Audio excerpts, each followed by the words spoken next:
Hello student, कैसे होंगे? बेहतर होंगे और आप लोग का क्लास अच्छा चल रहा होगा। तो मैं आज क्लास 12 फिजिक्स चैप्टर सेकंड लेकर आया हूँ। जो चैप्टर है स्थिर, वैद्युत, विभव तथा धारिता। सबसे पहला पॉइंट है विभव। तो विभव सबसे पहले मैं समझता हूँ। विभव, मान लिया जाए हम लोग एक बिंदु O है और एक बिंदु A। O बिंदु पर प्लस Q आवेश है और A बिंदु पर Q नोट आवेश है। एक बिंदु O पर प्लस Q आवेश है और एक बिंदु A पर Q नोट आवेश है। हम लोग जानते हैं कि Q नोट जो ये आवेश है जो बहुत कम मात्रा में आवेश है, ये जो प्लस Q आवेश है जो ज़्यादा मात्रा में, इसका ए आवेश का मात्रा ज़्यादा है, ए आवेश का मात्रा क्या है? कम है। ये आवेश जो है, अगर देखा जाए एक प्लस Q आवेश है तो यहाँ से विद्युत क्षेत्र रेखा चारों तरफ निकल कर जाएगा। इन्हें भी जाएगा, इन्हें भी जाएगा, इन्हें भी जाएगा, इन्हें भी जाएगा, इन्हें भी जाएगा। तो ये हमारा प्लस Q आवेश है जो इस पर हमेशा बल लगाएगा। Q नोट आवेश जो ये छोटा आवेश है, इस पर हमेशा ये क्या लगाएगा? बल लगाएगा। और जब E आवेश इस पर बल लगाएगा तब यहाँ से हमको E आवेश के इसके विरुद्ध में लाना पड़ेगा। मान लिया जाए एक बिंदु ए बी है, एक बिंदु क्या है? बी, और ये Q नोट को इस बिंदु बी तक लाने में हम लोग को क्या करना पड़ेगा? तो कार्य करना पड़ेगा। क्या करना पड़ेगा? कार्य। अब यहाँ से हम लोग बिंदु बी तक लाने में जो कार्य करते हैं, जो कार्य करते हैं उसे हम लोग एक प्रकार से क्या कहते हैं? विभव कहते हैं। क्या कहते हैं? विभव। जैसे समझते हैं,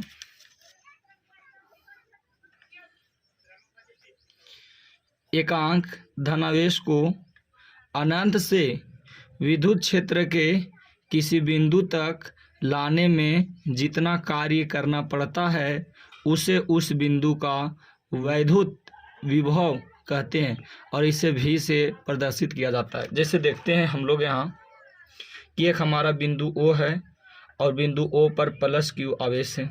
एक बिंदु A है, बिंदु A पर Q नोट आवेश है। हम जानते हैं कि यहाँ पर ही प्लस Q आवेश है तो हमेशा ये यहाँ से विद्युत क्षेत्र रेखा निकल कर हमेशा जाएगा। ऊपर भी जा सकता, इन्हें भी जा सकता, इन्हें भी जा सकता। तो यहाँ से प्लस Q आवेश है, विद्युत क्षेत्र रेखा जो निकलेगा जो हमेशा ई Q नोट आवेश पर क्या लगाएगा? बल लगाएगा। क्या लगाएगा? बल। और जब इस पर बल लगाएगा तो ये आवेश जो है ये छोटा आवेश को धकेलने का काम करेगा। तो इसके विरुद्ध में मान लिया जाए एक बिंदु B है, इस बिंदु B तक E आवेश को यहाँ से यहाँ लाना है तो ई Q नोट आवेश को अगर बिंदु B तक लाने में हम लोग की क्या करना पड़ेगा? तो कार्य करना पड़ेगा। अब कार्य करना पड़ेगा तो यहाँ से हम लोग जो कार्य करते हैं उसमें स्थित ऊर्जा रहता है, उसमें स्थित ऊर्जा रहता है जो कार्य हम लोग करेंगे। तो वही चीज़ है, एकांक धनावेश को अनंत से विद्युत क्षेत्र के किसी बिंदु तक, ये रेखा जो ऐसे एक प्रकार से विद्युत क्षेत्र रेखा है क्योंकि प्लस Q आवेश है तो ये रेखा विद्युत क्षेत्र है। तो किसी भी बिंदु पर या तो यहाँ या यहाँ या यहाँ जो लाने में जो हम लोग का कार्य करना पड़ेगा उसी को एक प्रकार से वैद्युत विभव के नाम से जानते हैं या विभव कहते हैं। इसे भी से प्रदर्शित किया जाता है। जैसे हम आगे बढ़ते हैं, माना एक परीक्षण आवेश Q नोट को अनंत से विद्युत क्षेत्र के किसी बिंदु तक लाने में किया गया कार्य विभव कहलाता है। एकदम शॉर्ट में, कोई दिक्कत नहीं है, बस शॉर्ट में समझिए कि एक प्लस Q आवेश है, ये प्लस Q आवेश है, ये आवेश का विद्युत क्षेत्र रेखा यहाँ होगा और यहाँ किसी बिंदु पर एक Q नोट आवेश लाते हैं और इस विद्युत क्षेत्र की रेखा पर इस Q नोट आवेश को लाने में हमको जो कार्य करना पड़ेगा उसी को क्या कहते हैं? तो विभव कहते हैं। क्या कहते हैं? विभव कहते हैं। आगे बढ़ते हैं, अगर इसका फॉर्मूला देखा जाए तो फॉर्मूला होता है V बराबर W बटा Q नोट। V बराबर W बटा Q नोट। V है जो हमारा विभव है, W है जो कार्य है और Q नोट है जो हमारा क्या है? आवेश। आवेश कैसा है, तो बहुत छोटा सा आवेश लिए हैं, ई क्यू नोट आवेश है, और W हमारा क्या है, कार्य है, V क्या है, विभव। अगर यहाँ से मात्रक निकाल के देखेंगे तो W का मात्रक यानी कि कार्य, W को कार्य से डिनोट करते हैं, और Q नोट आवेश है, तो कार्य का मात्रक बटा आवेश का मात्रक। कार्य का मात्रा होता है जूल और आवेश का मात्रक होता है कूलाम। तो विभव का अगर कोई मात्रक पूछे तो जूल प्रति कूलाम, जूल प्रति कूलाम या जूल बटा कूलाम कुछ भी बोल सकते हैं। यहाँ से अगर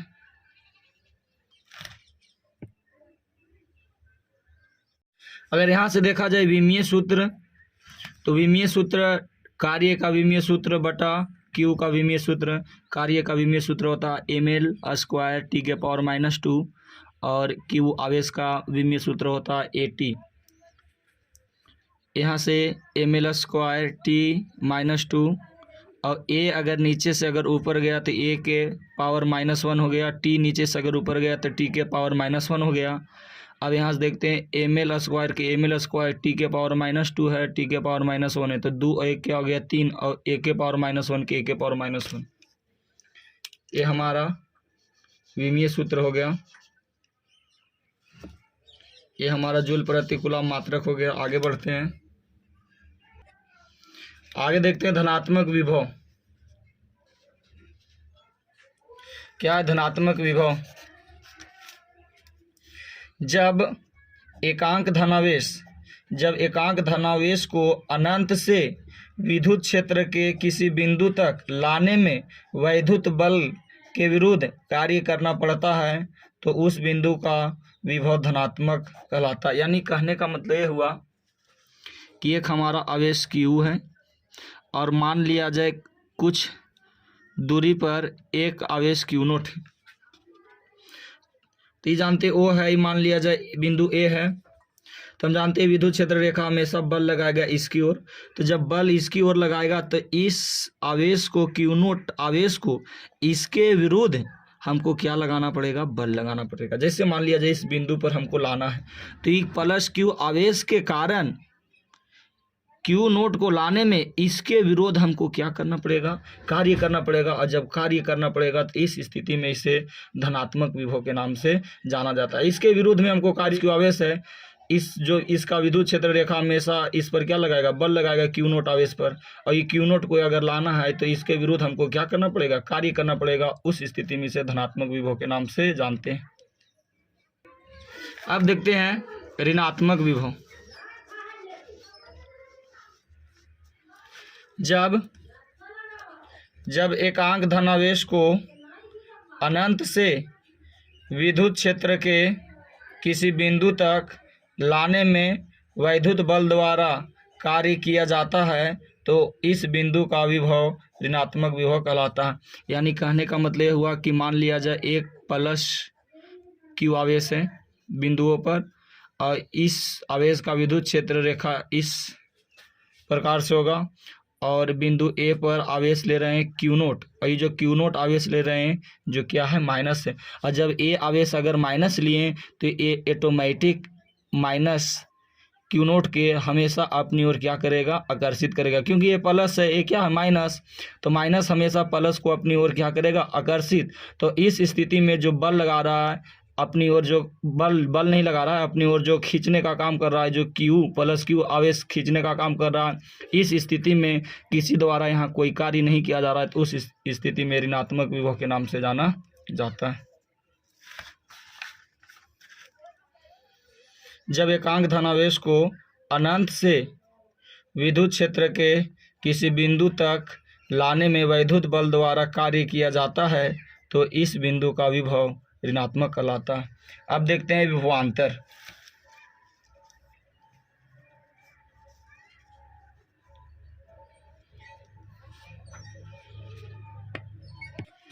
विभवांतर है एकांक धनावेश को विद्युत क्षेत्र में एक बिंदु से दूसरे बिंदु तक ले जाने में जो भी कार्य करना पड़ता है, उसे उस दोनों बिंदुओं के बीच का विभवांतर कहते हैं। यह एक अदिश राशि, अगर देखा जाए तो यह एक कौन राशि है, अदिश राशि है। यानी कहने का मतलब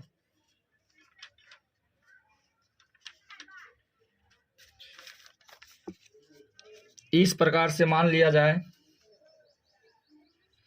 यहाँ पर ई प्लस क्यू आवेश है, ये बिंदु ओ है, ए बिंदु मान लिया जाए ओ है, ए बिंदु है और ए बिंदु पर क्यू नोट आवेश है। अब मान लिया जाए यहाँ एक बिंदु ए है और यहाँ एक बिंदु क्या है, ए है, तो ये क्यू नोट के एक खवा बिंदु ए पर ला रहे हैं और एक खवा बिंदु क्या ला रहे हैं, बी पर ला रहे हैं। तो इसको बिंदु ए पर और बिंदु बी पर लाने में जो भी कार्य करना पड़ता है उसे एक प्रकार से क्या कहते हैं, विभवांतर कहते हैं। क्या कहते हैं, विभवांतर कहते हैं। क्योंकि बोल दिया एकांक धनावेश को विद्युत क्षेत्र में एक बिंदु से दूसरे बिंदु तक लाने में, यानी कि मोटा मोटी समझा जाए तो बिंदु हमारा ओ है और ओ पर प्लस क्यू आवेश है, ये हमें हमेशा इस पर विद्युत क्षेत्र रेखा क्यू नोट पर बल लगाएगा। ये बिंदु ए और बिंदु बी, ये क्यू नोट आवेश को बिंदु ए से बिंदु बी तक जो भी कार्य करना पड़ेगा, डब्लू का मतलब क्या होता है, कार्य, जो भी इसके बीच में कार्य करना पड़ेगा उसी को क्या कहते हैं, विभवांतर कहते हैं। क्या कहते हैं, विभवांतर। वही चीज लिखा हुआ है कि एकांक धनावेश को विद्युत क्षेत्र में एक बिंदु से दूसरे बिंदु तक ले जाने में जो कार्य करना पड़ता है उसे उस बिंदु का बीच का विभवांतर कहते हैं। गणितीय व्याख्या देखा